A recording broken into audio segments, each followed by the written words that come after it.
सारी दुनिया से सोई पड़ी है, तो कोई अवेकन करने का आप जो ऑप्शन मिल रहा है, इसी तरह स्पिरिचुअलिटी राइज करेगी। आप देखना, जिन लोगों को कभी इंटरेस्ट नहीं था ना, उनको इंटरेस्ट पैदा होगा स्पिरिचुअलिटी में। अच्छा। अभी भी हुआ है, जी। नहीं तो जगाया है ना, युद्धों ने जगाया है। मैं कहता हूँ, मैं किसी चीज को उसमें मैं पॉजिटिव समझता हूँ कि कोई भी चीज हो रही है आपको जगा रही है ना, जी। है ना। अब या उसको डर समझ लो, जब पिछली बार भी हमने कहा तो लोग कहते हैं आप डरा रहे हो, भाई डरने की बात नहीं है, या तो आप प्यार से समझोगे। बिल्कुल। अगर आप पहले ही स्पिरिचुअलिटी के साथ जुड़े हुए हो तो आपको बिल्कुल टेंशन लेने की जरूरत नहीं है, लेकिन अगर आप नहीं जुड़े हुए हो तो आप जुड़ जाओ। जी। अब मौका है, अपने आप को समय दो, साइलेंटली बैठकर भीतर मुड़ो, जी। है ना। It's a time to return back. Correct. या तो भीतर मुड़ोगे, बाहर की चीजें से भटकते हुए ज्ञान जो है ना अब अपने भीतर उतरेगा ना, जी। तो ग्रोथ होएगी। जी। सूर्य का समय है, ऑरा ग्रो करने का समय है। जी। जो दबा दबा सा जो व्यक्ति तो अटका हुआ था, अपनी पर्सनैलिटी जो एकदम कुचली हुई दबी हुई पर्सनैलिटी, बहुत सी चीजों में अपने आप को संकुचित करके बैठे हुए थे, जी। Time to open up. तो सर अभी जैसे अभी आप बात कर रहे हैं कि जो बहुत अपॉर्चुनिटीज मिलेंगी करियर में, जॉब्स में, तो जो भी लोग हमारे जॉब में या करियर या उनका बिजनेस है उसको ग्रो करने के लिए, अपने माइंड को रिफ्रेश करने के लिए कौन सी ऐसी स्पिरिचुअल प्रैक्टिसेस करें इन 2026 specially and the start of 2026, या अभी से ही करना शुरू कर दें, जिससे उनका माइंड क्लियर होए और वो बेटर अपॉर्चुनिटीज को ग्रैब कर सके? देखो, प्रैक्टिस में सबसे पहले सूर्य साधना। जी। सूर्य का साल है, सूर्यदेव अपनी प्रचंड ऊर्जा के साथ होंगे। सुबह उठकर सूर्यदेव के दर्शन करना, जी। ओम धनी सूर्याय नमः, ओम आदित्याय नमः। एटलीस्ट ये एक शुरुआत है, 10 मिनट की सूर्य साधना आपकी जीवन को ऊर्जा से भर दे। जी। ऐसी शुरुआत जरूर करें। जी। तो हमारी जो पुरानी जो सदा से एक परंपरा चली आ रही है, सूर्यदेव को जल अर्पण करना और कुछ देर के लिए सूर्य साधना करना। जी। तो थोड़ी देर के लिए सूर्यदेव को अगर हो सके तो, जैसे सूर्य त्राटक बोलते हैं, सूर्योदय के उसी समय में अगर किया जा सके। जी। दूसरा, जल अर्पण करना।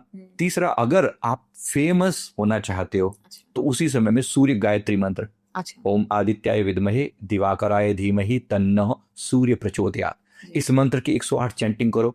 सूर्य मैक्सिमम फल देंगे इस समय में, है ना, मैक्सिमम फल देंगे। सूर्य सीधे सीधे हमारी आत्मा के प्रतीक है। मंगल का साल था तो मन के कंट्रोल ज्यादा था, अब सूर्य का साल है तो आत्मा का कंट्रोल ज्यादा है।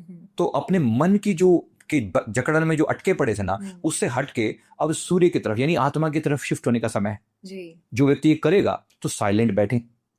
दूसरी प्रैक्टिस जो है, साइलेंट बैठने की प्रैक्टिस, शांत होने की प्रैक्टिस। कम से कम, ज्यादा नहीं तो 10 मिनट के लिए सूर्यदेव के दर्शन करने के बाद आंखें बंद करके सूर्यदेव के प्रकाश को, उस ऊर्जा को अपने भीतर उतरता हुआ देखें।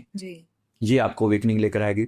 सूर्य गायत्री मंत्र मैंने कहा, नॉर्मल अपना जो गायत्री मंत्र है, ओम भूर्भुवः स्वः तत्सवितुर्वरेण्यम, ये भी सवितुर जो है उसमें सूर्यदेव का ही प्रतीक है। तो सवितुर यानी सूर्यदेव को। तो अगर कुछ और समझ में नहीं आता तो जो नॉर्मल हमारा गायत्री मंत्र है, 3 माला गायत्री मंत्र की जरूर पकड़ लें।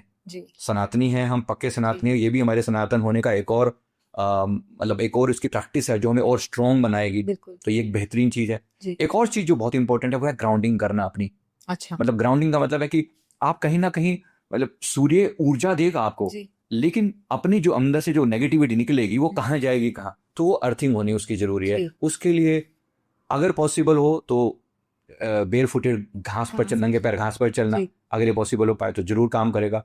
रेकी बेहतरीन ढंग से काम करेगी क्योंकि इंटरनल क्लींजिंग होनी है ना। और साथ में हार्ट चक्रा, क्योंकि हार्ट की एनर्जी को क्लीन करके शिफ्ट किया जा रहा है थ्रॉट की तरफ, तो हार्ट की एनर्जी क्लींज होंगी। तो माफी प्रार्थना अवश्य करें, फॉरगिवनेस प्रेयर, कि मैंने जो भी मन से, वचन से, कर्म से मैंने जो पुरानी गलतियां की हैं मैं उन्हें रिलीज करता, मैं अपने आप को उन सारे पुराने दुखों से मुक्त करता हूं और आगे की तरफ बढ़ने के लिए मैं तैयार हूं। इस तरीके से ये प्रैक्टिस है।